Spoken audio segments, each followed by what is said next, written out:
بسم اللہ الرحمن الرحیم۔ السلام علیکم۔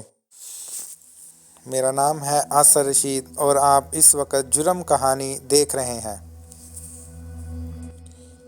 قیدیوں کے جیل توڑ کر فرار ہونے کے واقعات تو سامنے آتے رہتے ہیں، مگر کوئی بھی اتنا دنگ کر دینے والا نہیں ہو سکتا جو لگ بھگ 6 دہائیوں قبل پیش آیا۔ در حقیقت اس واقعے کے ہر دور کا سب سے بے خوف اور خطرناک ترین جیل توڑنے کا واقعہ مانا جاتا ہے، کیونکہ وہ قیدی ایسی جیل سے فرار ہوئے جو ایک جزیرے میں تھی اور وہاں سے کنارے تک پہنچنے کے لیے 2 کلومیٹر کا فاصلہ تیر کر طے کرنا تھا، جو بالکل بھی آسان نہیں۔ یہ واقعہ امریکی شہر سان فرانسسکو کے ساحلی علاقے سے 2 کلومیٹر دور ایک جزیرے میں واقع الکیٹرز جیل میں 1962 میں پیش آیا۔ وہ جیل جہاں سے کوئی بھی بھاگنے میں کامیاب نہیں ہو سکا، بلکہ کوشش کرنے والے زیادہ تر افراد پکڑے گئے یا مارے گئے۔ یہ کیسے فرار ہوئے؟ یہ جیل امریکہ کی سب سے زیادہ سیکورٹی والی جیل تھی، مگر حیران کن طور پر جون 1962 کو 3 قیدی فرینک موریس، جان انگلین اور کلیرنس انگلین وہاں سے فرار ہونے میں کامیاب ہوئے اور پھر کبھی ان کا نام و نشان نہیں مل سکا۔ در حقیقت یہ 3 نہیں 4 تھے، مگر چوتھا اپنی کوشش میں کامیاب نہیں ہو سکا۔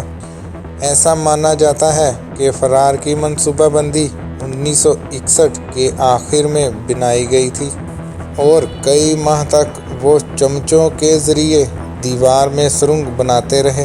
فرار کی رات بس ایک بات غلط ہوئی اور وہ ان کے چوتھے ساتھی کے کمرے کا وینٹ کھولنے میں مشکل تھی اور اسے اپنا ارادہ منسوخ کرنا پڑا۔ اسی سے تفتیش کاروں کو فرار کی متعدد تفصیلات حاصل ہوئیں۔ انہوں نے چمچوں کی دار کو جیل کی دیواروں پر استعمال کر کے اس میں جگہ بنائی، جبکہ اپنے کمروں میں کاغذ سے بنی ڈمیوں کو چھوڑا۔ 12 فٹ کی 2 خاردار تاروں والی دیوار کو پھلانگا اور شمال مشرقی کنارے والے حصے میں پہنچے۔ وہاں انہوں نے 50 رین کوٹ کے مجموعے سے بنے رافٹ کو پھیلایا اور رات 10 بجے گہری دھند میں پانی میں چلے گئے۔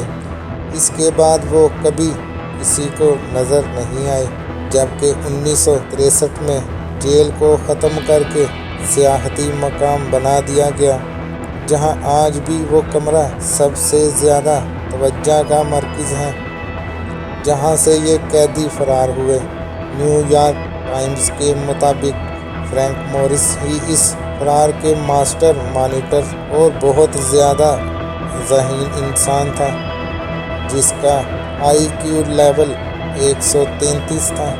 وہ ڈکیتی کے جرم میں 14 سال قید کی سزا پر اس جیل میں آیا، جبکہ جان اور کلیرنس دونوں بھائی تھے، وہ بھی ڈکیتیوں پر 15 اور 10 سال قید کی سزا کاٹ رہے تھے۔ تو اس میں خاص کیا بات ہے؟ در حقیقت جیل سے فرار ہونا تو ایسا خاص نہیں، مگر اس کے بعد جو ہوا وہ دہائیوں سے تاریخ دانوں کے ذہنوں کو چکرا رہا ہے۔ ان مفرور قیدیوں کو پھر کبھی تلاش نہیں کیا جا سکا، بلکہ کوئی سراغ بھی نہیں مل سکا، جس کے باعث متعدد افراد حیران ہیں کہ وہ سان فرانسسکو کے پانیوں میں ڈوب کر گم ہو گئے یا زندہ کنارے تک پہنچنے میں کامیاب رہے۔ لگ بھگ 6 دہائیوں تک امریکی تفتیش کاروں نے ان خوش قسمت یا بدقسمت قیدیوں کے فرار کے نتیجے پر خاموشی اختیار کیے رکھی، یہاں تک کہ FBI نے 1980 میں کیس کو اس نتیجے کے ساتھ بند کیا کہ یہ قیدی پانی میں بچنے میں کامیاب نہیں ہو سکے، مگر US مارشلز سروس نے تاحال ان مفرور قیدیوں کو وانٹڈ لسٹ میں شامل کر رکھا ہے۔ ان کے حوالے سے نئے واقعاتی شواہد بھی سامنے آتے رہتے ہیں۔ جب فرار کے اگلے دن ان کی تلاش شروع ہوئی تو رین کوٹ رافٹس کے باقیات اور پیڈلز کو اینجل آئی لینڈ میں دریافت کیا گیا، جو الکیٹرز کے شمال میں 2 میل دور تھا، جبکہ ایک پلاسٹک بیگ کو بھی دریافت کیا گیا جس میں انگلین برادران کا ذاتی سامان تھا، جس کے بعد حکام کا ماننا تھا کہ وہ تینوں ڈوب گئے۔ اسی طرح حکام کے مطابق اس رات اس جگہ سے قریب کوئی ڈکیتی یا گاڑی چھیننے کا واقعہ پیش نہیں آیا۔ تو اب تک معمہ کیوں بنا ہوا ہے؟ 2003 میں ڈسکوری چینل کے ایک پروگرام میں دکھایا گیا کہ اس طرح فرار ہونے کا امکان کتنا ہے، اور دریافت کیا کہ ایسا بالکل ممکن ہے۔ اسی طرح 2011 میں نیشنل جیوگرافک کے ایک پروگرام میں پیروں کے ایسے نشانات کو دکھایا گیا جو اس رافٹ سے دور جا رہے تھے، جبکہ اس وقت کے حکام کے بیانات کے برعکس انہوں نے دریافت کیا کہ فرار کی رات اس علاقے میں ایک گاڑی کو چرایا گیا تھا۔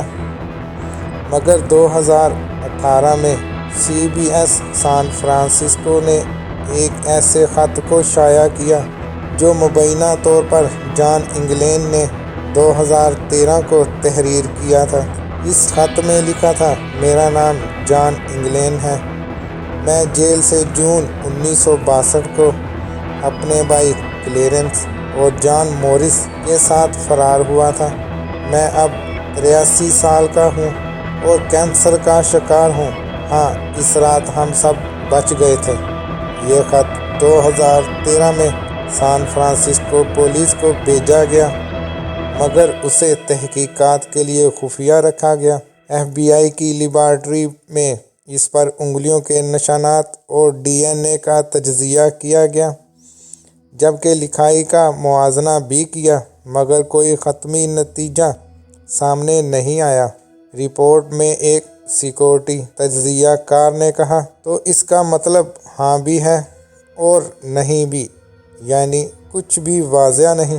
اس خط میں بتایا گیا کہ باقی دونوں مجرم 2005 اور 2008 کو ہلاک ہو گئے تھے، جبکہ جان نے پیشکش کی اگر حکام کی جانب سے ٹی وی اعلان کیا جائے کہ اسے صرف 1 سال قید کی سزا دی جائے گی جس میں علاج بھی شامل ہوگا، تو میں بتاؤں گا کہ میں کہاں ہوں۔ یہ کوئی مذاق نہیں، مگر FBI نے ایسا کچھ نہیں کیا، بلکہ خط کو ہی چھپا لیا۔ 2015 میں ہسٹری چینل نے دونوں بھائیوں کی ایک مبینہ تصویر جاری کی جو ان کے فرار کے 13 سال بعد برازیل میں لی گئی تھی۔ جان اور کلیرنس کے ایک بھانجے ڈیوڈ نے CBS سے بات کرتے ہوئے کہا کہ میری نانی کو ان کے فرار کے بعد برسوں تک گلاب ملتے رہے۔ اگر جان انگلین اب بھی زندہ ہوگا تو اس کی عمر 90 سال کے قریب ہوگی، مگر اس خط کے بعد اس کے بارے میں کچھ سامنے نہیں آیا۔ مگر حکام نے ان سب واقعاتی شواہد کو افواہیں قرار دیا، اور CBS سے بات کرتے ہوئے US مارشلز کے تفتیش کاروں نے کہا کہ ان سب کی کوئی حقیقت نہیں، بلکہ یہ خط ایک افواہ ہے جو کسی نے دھوکے کے مقصد سے تیار کیا تاکہ وفاقی اور مقامی انتظامیہ کو شرمندہ کر سکے۔ ویسے یہ واقعہ اتنا مشہور ہوا تھا کہ 1980 میں اس پر ایک فلم اسکیپ فرام الکیٹرز بنائی گئی تھی، جس میں کلنٹ ایسٹ ووڈ نے فرینک موریس کا کردار ادا کیا۔ یہ فلم اسی نام سے 1963 میں شائع ہونے والی کتاب پر مبنی تھی۔ اس فلم میں دکھایا گیا تھا کہ یہ قیدی اپنے منصوبے میں کامیاب رہے تھے۔ اس کے ساتھ ہی مجھے اجازت دیں۔ مزید اسی طرح کی ویڈیوز دیکھنے کے لیے میرے چینل کے ساتھ جڑے رہیں۔ اللہ حافظ۔